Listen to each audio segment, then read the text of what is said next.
基辛格眼中的中美竞争，仍幻想着联俄制华，这从一个侧面证明，美国已经输了。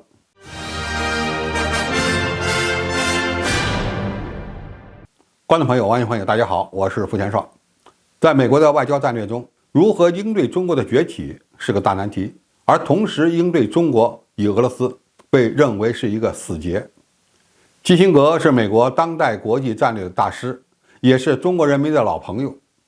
刚刚度过99岁生日的基辛格最近接受《泰晤士报》的专访，就中美竞争关系发表了自己的看法，给拜登政府上了一课。但是他表达的观点也让我们看到了美国的无奈。基辛格的观点大概有这么几条：第一，中国的崛起无法阻止，未来会非常强大，这不符合美国的利益。这一点是美国政坛的共识，意味着美国无论是谁执政，都会对中国采取战略打压的态势。无论俄罗斯军队在乌克兰能打胜还是战败，都不影响美国把战略重心转向中国。中国与美国不一样，就算中国再强大，也不会选择称霸世界。而西方国家很多人都是零和思维，只要中国强大了，就会与美国发生根本性冲突，最终会爆发大规模战争，胜利的一方获得全球霸权地位。他们认为中美两国无法共存，但是对中国文化有深入了解的基辛格却认为，中国不会选择称霸世界，这就意味着中美并存才是未来世界的基本格局。双方有竞争，但是也会有合作。第三，美国社会的撕裂对中美竞争非常不利，但是呢，他们又没有什么好办法。基辛格认为，自越战以后，美国政治生活中的公开辩论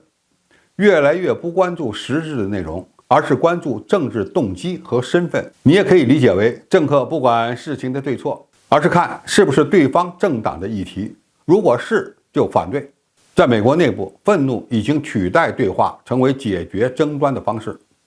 分歧已变成一种文化冲突。这种现象可以解释美国在很多拉美国家、南太平洋岛国和非洲国家的外交失败，因为美国国会连任命大使都无法通过，其后果就是美国在外交影响力上正在被中国击败。这与美国强大的军力无关，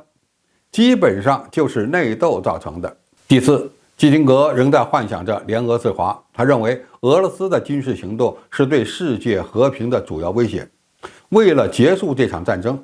基辛格指出，如果我们不想俄罗斯成为中国在欧洲的前哨的话，那么就必须要为乌克兰找一个台阶，也要为俄罗斯找一个台阶。基辛格甚至还替俄罗斯说话，希望乌克兰向俄罗斯让步，要求西方不要向俄罗斯过度施压。总体来看，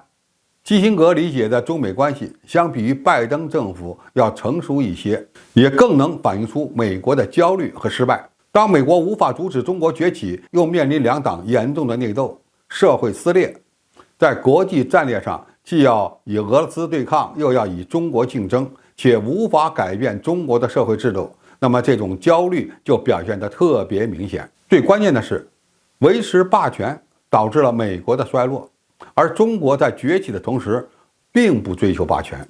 所以中美之间的竞争不会是战争，而是呈现为中国的不断强大和美国的相对衰落。美国现在唯一的机会似乎就是联俄制华，但是由于北约的东扩，俄美双方因为俄乌冲突的爆发而失去了最后的合作可能。基辛格还警告拜登政府，不能利用台湾问题破坏中美关系的大局，不要试图分裂中国。俗话说，不听老人言，吃亏在眼前。希望美国政府能够认清现实，不然必定会碰个头破血流。因为中国虽然不称霸，但也不是好惹的，惹翻了是没有好果子吃的。好，今天的评述就到这里，谢谢大家收看，我们下期再见。